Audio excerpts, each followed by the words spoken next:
like me, you probably have never heard of Wilkins Coffee, a brand that no longer exists today. But Wilkins was once a major player in the Washington D.C. coffee markets. More significantly, from a cultural perspective, it produced an advertising campaign in the 1950s and 1960s that would help introduce American audiences to the work of two young puppeteers, Nebel and Jim Henson. This is the story of how the Muppets sold coffee. Wilkins got its start in 1899 when John H. Wilkins opened a small shop that sold coffee, tea, butter, eggs, spices, and candies. John Wilkins soon shifted the business to wholesale groceries and hotel supplies, including coffee, before deciding to get out of groceries altogether and focus the Wilkins brand on coffee and tea. According to John H. Wilkins, the company's goal was to have the highest grade of coffee possible at a medium price for consumers. He told Sales Management magazine, "We experimented until we found a blend that would suit the taste of the cosmopolitan population of Washington." Wilkins Coffee was advertised as Washington's eye-opener and better than champagne, cost less, and no headache. By the early 1930s, Wilkins Coffee was used by over 33% of Washington consumers overall, and as high as 48% in some enclaves of the city. But the majority of Wilkins Coffee business was bulk sales to hotels, restaurants, and reportedly the White House. In case you were wondering about presidential coffee preferences, Franklin Roosevelt apparently had a specially made dark French roast, while Presidents Truman and Eisenhower preferred the regular Wilkins roast. In the late 1950s, Wilkins Coffee was looking for new ideas for television commercials. At first, the company wanted to buy spots on Sam and Friends, a local late-night puppet show created by young art students named Jim Henson and Jane Nebel. But Wilkins Coffee president John H. Wilkins, Jr., and his advertising agency in Belmont Verstandig had other ideas. Why air commercials during a puppet show when they could hire Henson and Nebel to create commercials for them? These commercials paired to Muppets, a term which news media and Jim Henson initially said originated from a combination of marionette and puppet, though the origin story for the Muppet name was later disputed by Henson, who said in 1978 he simply liked the sound of Muppet. The Muppets were informally named Will and Wontkins. Will's name was ultimately changed to Wilkins and was derived from both the company's name and his willingness to drink and promote Wilkins Coffee. Similarly, Wontkins was named for his unwillingness to drink Wilkins Coffee. Through a series of short 8-second, quote, melodramas, unfortunate things would happen to Wontkins, all because of his refusal to drink Wilkins Coffee. He was punched in the face, shot with a cannon, and blown up with explosives. You know, people who don't drink Wilkins Coffee just blow up sometimes. Oh, that's a lot of... See what I mean?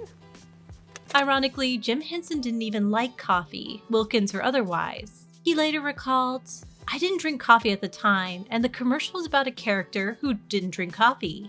Terrible things would happen to him because he didn't drink Wilkins Coffee. He got blown up and shot, awful things. Since then, I've learned to drink coffee. I love it now." Now, Wilkins Coffee was a regional company, and it was facing competition from larger national coffee brands. This poses a special problem for us. One of our national competitors spends $6,000 a week in TV, and we can't hope to equal this. Verstandig told Baltimore Sun columnist Donald Kirkley, "Each Wilkins Coffee commercial spot had to be made for less than $1,000, including filming. The commercials were then subjected to a pre-screening process where they were shown to American Legion groups, school children, and consumer families. These pre-tests determined whether a commercial would be aired or not. And according to Verstandig in 1959, only 60% of spots actually made the cut."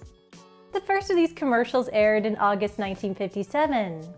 And against all odds, the commercials were a smash hit. The American Research Bureau reported that Wilkins Muppets were the best-liked commercials in both Washington, D.C. and Baltimore, Maryland, and would go on to achieve the Bureau's highest ever ratings by a TV commercial in any market at the time. For some, the Wilkins and Wontkins commercials were more entertaining than the actual TV show. As one viewer told a reporter for the Washington Evening Star, "The puppets are wonderful. To catch them is well worth sitting through a Western melodrama or a quiz show." Another wrote to the Washington Post to say, "You will agree with me, Wilkins Coffee is the best commercial. I immediately bought it and have used it ever since I heard the first commercial." And Television Age magazine reported, "For the moment at least, the Muppets have replaced politics as the chief topic of cocktail conversation in the various embassies in the nation's capital, proving that the diplomats and their wives have taken the Muppets to their hearts, as has the rest of Washington." Now, more importantly, from Wilkins Coffee's perspective, the commercials sold more coffee. A little over 3 months after Wilkins and Wontkins debuted, sales of regular Wilkins coffee had increased 30%, and sales of instant Wilkins coffee had gone up 40%. And in Belmont, Verstandig parlayed Wilkins and Wontkins' popularity into promotional hand puppets, a commercial writing contest, and use by other companies outside the Wilkins coffee market. The commercials had broader implications for Jim Henson and the Muppets. As Jim Henson recalled in 1983, "The Muppets originated with Wilkins Coffee in Washington, D.C. We made a series of commercials that were very successful." Henson and Jane Nebel, who would later marry, were paid almost $20,000 for the first half of 1958 and had the potential to make even more. A lot more. According to Verstandig, "I tell them that they'll be making $100,000 a year each when we sell 20 major markets. But the truth is they're more interested in the theatrical arts than in producing commercials." But interested or not, the appearance of Henson's Muppets in commercials across the country paved the way for Sesame Street in 1969, and the Muppets' own titular show in the mid-1970s. The commercials also marked a huge step forward in the Muppets' evolution by incorporating live dialogue instead of lip-syncing to recorded audio and music. And according to Brian J. Jones' book, Jim Henson, the biography, Wilkins and Wontkins was also Frank Oz's first introduction to Jim Henson's work. If you haven't heard of Frank Oz by name, you may be more familiar with his voice. "I want cookie! Give me cookie! Oh, the cookie! Oh, thank you! Oh, thank you! Oh, nom, nom, nom, nom. Oh, cookie! Oh, thank you! Thank you! Thank you! Thank you! Thank you! Thank you! Ladies and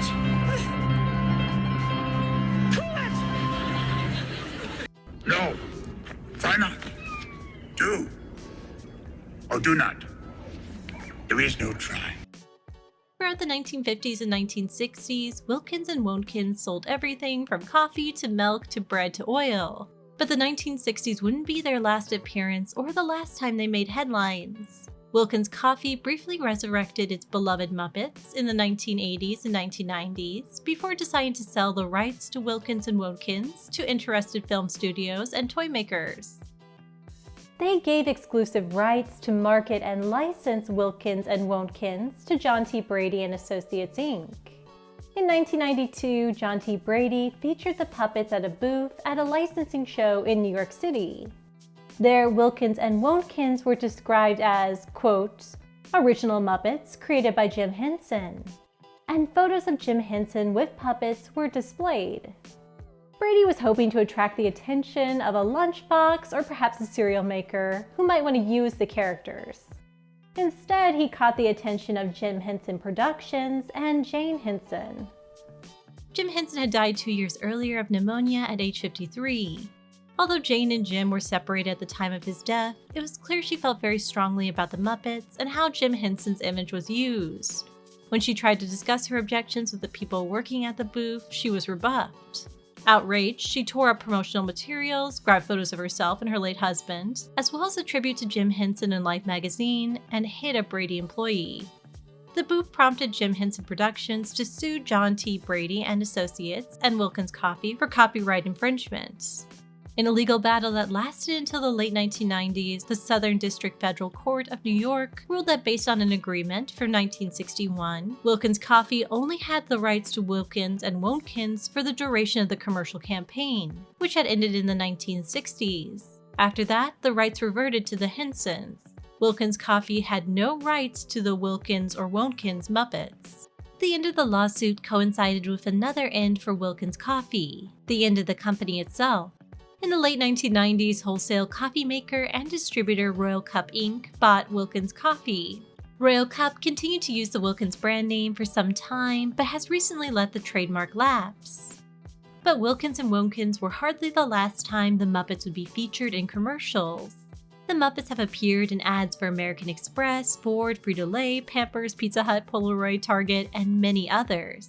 And this really speaks to the popularity and power the Muppets have, transcending televisions and movies into a staple of American pop culture, even nearly 70 years after Sam and Friends and Wilkins & Womkins debuted on Washington, D.C. TVs. Thank you so much for watching. I hope you enjoyed this look back at Wilkins Coffee and how the company contributed to the early life of the Muppets. This video topic was suggested by viewer Gigi, so thank you, Gigi. If you like this video and you would like to hear about the history of other companies, products, and brands, please consider giving this video a like and subscribing to my channel below. It really helps me out. Thank you again, and I'll see you next time.